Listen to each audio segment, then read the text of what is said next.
You're my own thing. Now he's sitting there with his head hung low. There was a lot of abuse, a lot of substance abuse, and no one cared what the hell was going on. The only people who cared were those of us at the low end. Behind all the funky, feel-good vibes of Parliament-Funkadelic lies a dark and tragic story most people have never heard. I mean, everybody had walked away. Lawyers had walked away. The band was falling apart. I mean, they had hit rock bottom. I mean, rock bottom. It was a really tough time. The music band had its fair share of heavy drug use that destroyed many lives of its members.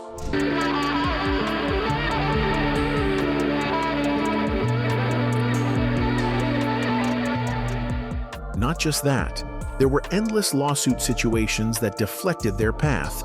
Parliament was under contract to Revelot Records. And lo and behold, there were some problems over at Revelot, and the name was tied up. And to even add salt to the wound, some serious health struggles hit some other members. The Parliament headed down a rough road, and nobody really saw it coming. Let's dive in. Parliament actually started out as a singing group called The Parliaments, a doo-wop crew from Plainfield, New Jersey. They came together in the late 1950s, with George Clinton leading and managing the group. The members included Ray Davis, Fuzzy Haskins, Calvin Simon, and Grady Thomas. They used to practice in the barbershop where Clinton worked, spending hours singing and dreaming about one day making it big. If you hung out at the barbershop, you was automatically cool. You had a process, you was cool. In 1967, they finally had a breakthrough with their hit song, I Want to Testify.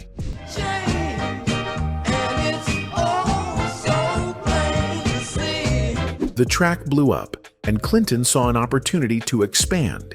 He put together a live band, Billy Nelson on bass, Eddie Hazel on guitar, Tall Ross also on guitar, Tiki Fullwood on drums, and Mickey Atkins on the organ.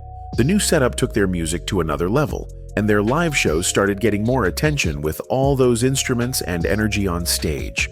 He went to Billy, Eddie, Tiki, Bernie Worrell, and Ty Ross. They were the band, the backup band for Parliament. So he just took the band and put them up front. But things got tricky when their record label, Revelot, caused legal issues that made Clinton lose the rights to the name The Parliaments for a while. Parliament was under contract to Revelot Records. And lo and behold, there were some problems over at Revelot, and the name was tied up.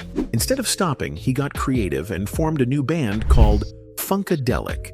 The same musicians played in both groups, but the style was different. Funkadelic leaned more into funk rock.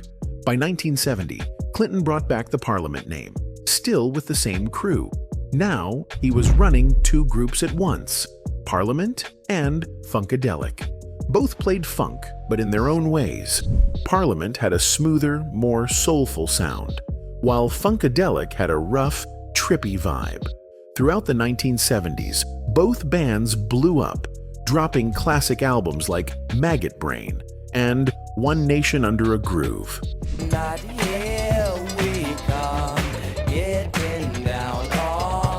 Their music was electric, and their performances were unforgettable. Clinton's wild creativity set them apart, from the crazy costumes to the space-age themes and heavy funk beats. He turned Parliament into more than a band. It was an experience. Fans couldn't get enough of their funky grooves and colorful, over-the-top shows. As time went by, things started getting messy within the band. Some members felt like George Clinton wasn't paying them right, and that he was keeping most of the money for himself. Even though the group was dropping hit albums and packing out shows, a lot of the musicians were barely seeing any money. That caused a lot of anger and arguments behind the scenes. Some members eventually walked away because they felt cheated and just wanted to be paid fairly for all their hard work. A few even ended up taking legal steps to get what they believed they deserved. The funk started falling apart in 1980. We had a deal with Warner Brother Records to deliver an album. that they were up against. So they started backing off slowly but surely. And when they cut the funds off, of course, then that really threw us into a tizzy then, because now, man, we wheeling and dealing. We got this happening, we got that, we got the road thing happening. You're spending money here, you got all these people you're taking care of. I mean, Another issue was how much control Clinton had over everything. He was super creative, but he also made all the big decisions when it came to the music. Some members wanted more freedom to bring their own ideas, but they felt like their voices didn't really matter. Clinton's leadership was a big part of why the band was so successful, but it also made a few people unhappy. Some even felt like he took credit for their ideas and didn't share the success fairly. All of that built up tension between him and the rest of the group. Still, Clinton kept things moving. Whenever someone left, he brought in new faces, fresh singers and musicians to keep the sound alive. Parliament-Funkadelic kept making music and touring, and Clinton had this rare ability to keep the band relevant no matter what. He knew how to find new talent and keep the vibe fresh. But even with that, the money problems never really disappeared. Former members kept speaking out for years, saying they were underpaid and that Clinton had too much control over the band's earnings. Some of them even struggled financially, which hurt, considering they were part of one of the biggest funk bands ever. A lot of them felt betrayed. I mean, everybody had walked away. Lawyers had walked away. The band was falling apart. I mean, they had hit rock bottom. I mean, rock bottom. It was a really tough time. One person was going out taking care of the business and doing things, and we wasn't receiving nothing, no money, and it was a time he didn't even care about no money. Later on, things got even darker. Clinton faced a lawsuit from the estate of Bernie Worrell, one of the band's key keyboard players. Bernie's widow accused Clinton of owing unpaid money and claimed he had a habit of giving band members drugs instead of paying them properly.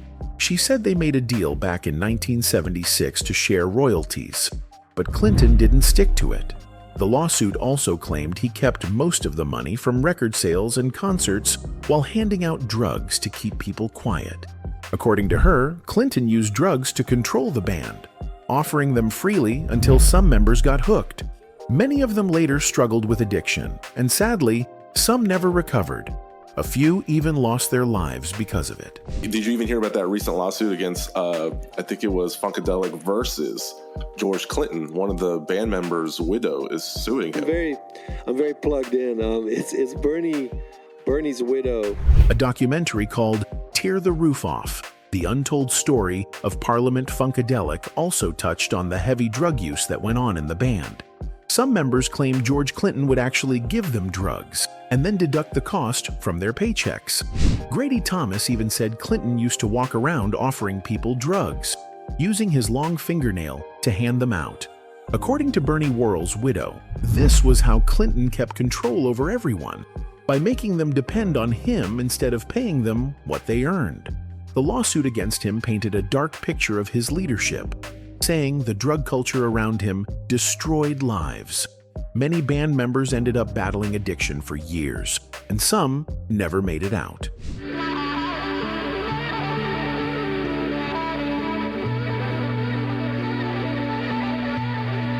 Worrell's widow believes Clinton should be held responsible for what happened.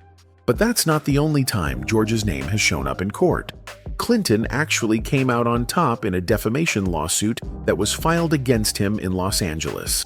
The case started after the release of his 2014 autobiography, Brothus B. Yo Like George, Ain't That Funkin' Kinda Hard on You. In the book, he wrote about music producer Armin Baladian, who owned a record label and worked with several artists. Baladian didn't like what Clinton said about him.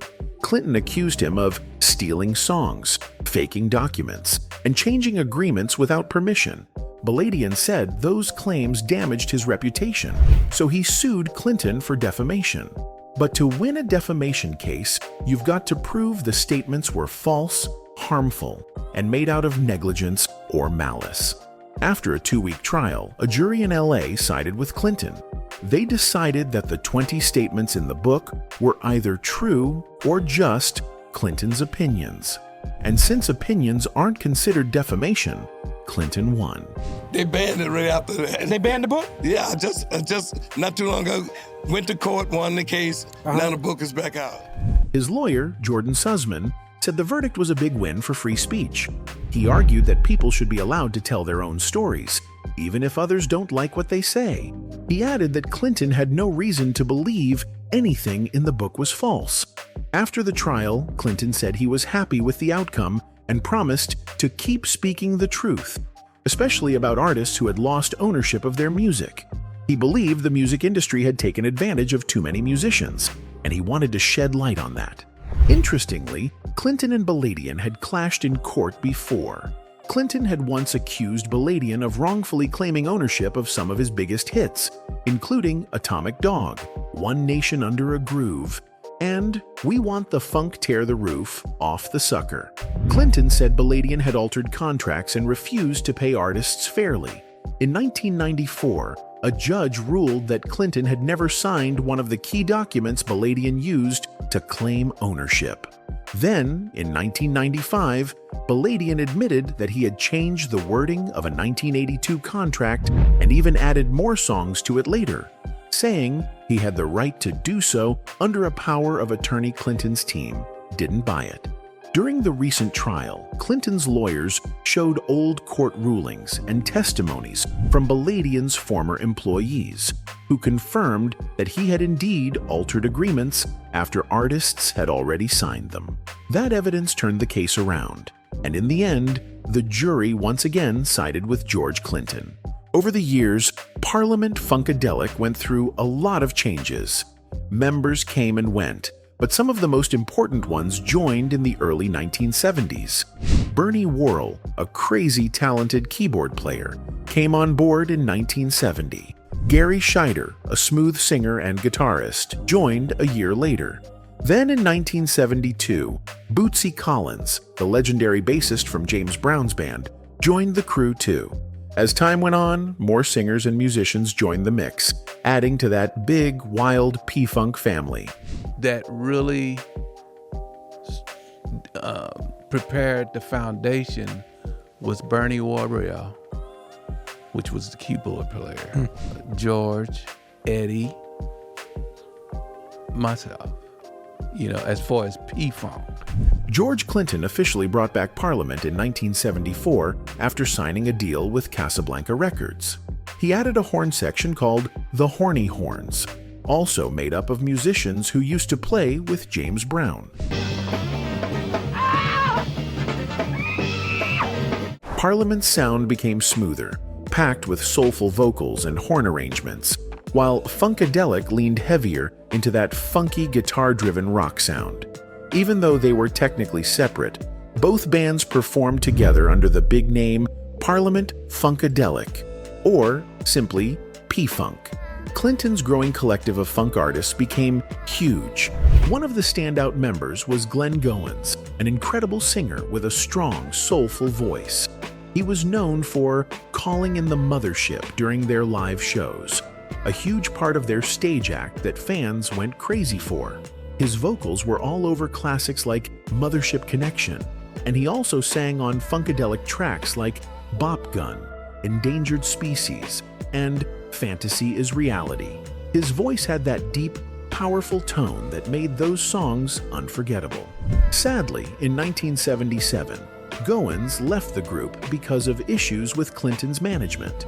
By 1978, Glenn started his own funk band called Quasar, along with his brother Kevin Goins and drummer Jerome Bigfoot Braley. That's what it's all about. Stop, get down. But tragedy struck the same year. Glenn Goins passed away from Hodgkin's lymphoma at just 24 years old. His death was a huge loss for the world of funk. Another key player in the early Funkadelic days was Billy Bass Nelson. He played bass and helped shape that heavy, funky sound the band became famous for. Nelson first met George Clinton as a teenager while working at his barbershop. He used to clean up the place and keep customers entertained by singing and dancing. When Clinton decided to start a band, Nelson was one of the first people he brought in. He's even the one who came up with the name Funkadelic, blending funk with psychedelic rock. By 1970, Funkadelic had become a full band with Nelson on bass, Eddie Hazel on guitar, Tiki Fullwood on drums, Tall Ross on guitar, and Mickey Atkins on keyboards, later replaced by Bernie Worrell. At first, Funkadelic was just the backing band for Clinton's vocal group, the Parliaments. But after losing the rights to that name, Clinton signed the whole group to Westbound Records under the name Funkadelic. Nelson's bass lines played a huge part in shaping the early Funkadelic sound.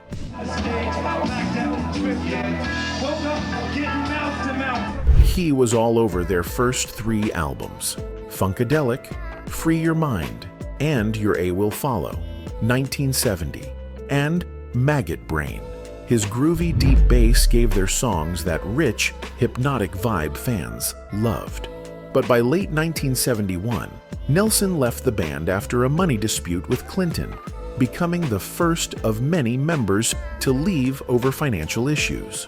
But of course, at the time, I was an arrogant Funkadelic and didn't care about doing no studio work. After Funkadelic, Nelson and Eddie Hazel played with The Temptations for a bit. He later rejoined Funkadelic briefly in 1975, playing on Better by the Pound from the album Let's Take It to the Stage. Over the years, he also worked with major artists like the Commodores, Lionel Richie, Smokey Robinson, Fishbone, and Lenny Williams. By the 1990s, Billy Bass Nelson was finally getting his flowers. A lot of bass players, including John Norwood Fisher from Fishbone and Flea from Red Hot Chili Peppers, named him as one of their influences. His early Funkadelic grooves also became a goldmine for hip-hop producers, who sampled his work in tons of classic tracks. In 1994, Billy Bass Nelson got together with some of his old P-Funk crew and formed a band. They dropped an album called Out of the Dark under the name OG Funk. Since then, Nelson's kept the groove going, still performing with different funk groups, touring with Parliament-Funkadelic, and even jamming with side projects like the 420 Funk Mob and Sons of Funk. Back in 1970, Parliament released their first album, Osmium, under Invictus Records. The project was later re-released under different names like Rhenium and First Thangs. The album had that classic Funkadelic mix, funk, rock, and soul.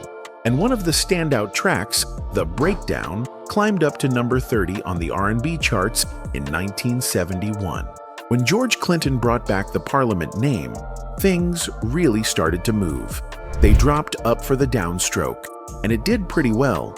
The next one, Chocolate City, 1975, was another hit, especially in the R&B scene, with some crossover success on pop charts too.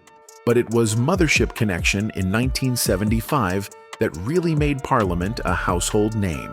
That album introduced the full P-Funk universe, a wild, space-themed storyline with Clinton taking on the role of a funky alien commander. It was bold, funny, and full of groove.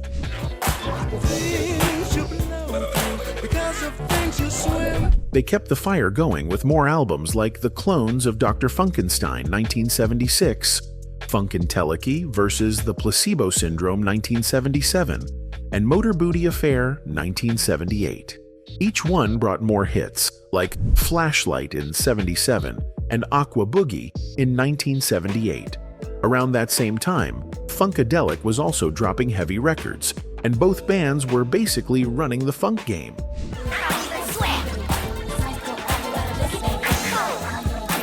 But by the early 80s, things started to fall apart. Legal troubles came up because Clinton had too many band names tied to different projects, and changes at Casablanca Records made things even tougher. Eventually, Clinton decided to end Parliament and Funkadelic as official groups. Still, a lot of the musicians stuck around, working with him on new projects under the name P-Funk All-Stars. They toured and kept the old Parliament sound alive. Then in January 2018, Parliament made a massive comeback after 38 years. They released a new single, I'm Gonna Make You Sicko Me, featuring rapper Scarface, followed by a full album, Medicaid Fraud Dog, on May 22, 2018. Clinton co-wrote most of the songs with his son, Tracy Lewis, and even brought in legends like Fred Wesley and Alfred Pee Wee Ellis, both from James Brown's camp. It was pure, uncut P-Funk energy all over again. And you can't talk about Funkadelic without mentioning Maggot Brain. Released in 1971, it became one of their most legendary albums. People loved its raw emotion, deep message, and especially Eddie Hazel's incredible guitar work. There's a lot of mystery around the title. Some say Maggot Brain was Eddie's nickname, while others say it came from a dark moment in George Clinton's life, after finding his brother dead. Even the cover art was unforgettable, a black woman's head screaming as it emerged from the earth. And then here comes this crazy looking record with a screaming black woman's head on the cover coming out the ground, and then you play this music and it has this rock guitar soliloquy that just... The Maggot Brain album cover was shot by photographer Joel Brodsky, and the woman screaming out of the ground was actually a model named Barbara Cheeseborough. Inside the album, there were writings from a group called the Process Church of the Final Judgment, a group some people linked to dark stuff like the Manson family. Because of that, some folks thought Funkadelic was into scary, death-worshipping vibes, which added a bit of mystery and controversy to their image. When Maggot Brain first dropped, it didn't blow up right away. Sales were low and it didn't even chart in the UK. In the US, though, it reached number 108 on the Billboard 200 and landed in the top 20 on the R&B charts. Still, critics at the time weren't too kind. A writer from Rolling Stone called the album depressing and said the second half was boring. Another critic, Robert Christgau, said he liked the title track but found the rest of the album strange and kind of confusing. But with time, everything changed. People started realizing how powerful and unique Maggot Brain really was. Later reviews praised it as one of the most emotional and groundbreaking albums ever made. Critics began to see Funkadelic as a band that broke barriers, mixing funk and rock in a way nobody had done before. Some even said the album's dark, heavy mood reflected what America was going through in the early 70s. Even though it wasn't a big hit back then, Maggot Brain grew into one of the most respected albums in both rock and funk. It was re-released in 2005 with 3 bonus tracks, including a full band version of the title song, which fans were hyped about. The album's influence stretched far. Vernon Reid from Living Colour called it a great rock record, and Michael Melchiondo from Ween said it literally changed his life. Artists like Mars Volta, Angelo Badalamenti, and Andre 3000 from Outkast also credited it as inspiration. Even rappers jumped on the wave. Songs from Maggot Brain were sampled in hip-hop tracks, and Redman even copied the album cover for his own project. Over time, Maggot Brain became a certified classic. In 2003, Rolling Stone listed it among the 500 greatest albums of all time, and its ranking has only climbed higher since. It's also featured in the book 1001 Albums You Must Hear Before You Die. Today, Maggot Brain is still considered one of the greatest funk rock albums ever made, a timeless masterpiece that continues to inspire new generations of musicians with its raw sound, emotion, and fearless creativity.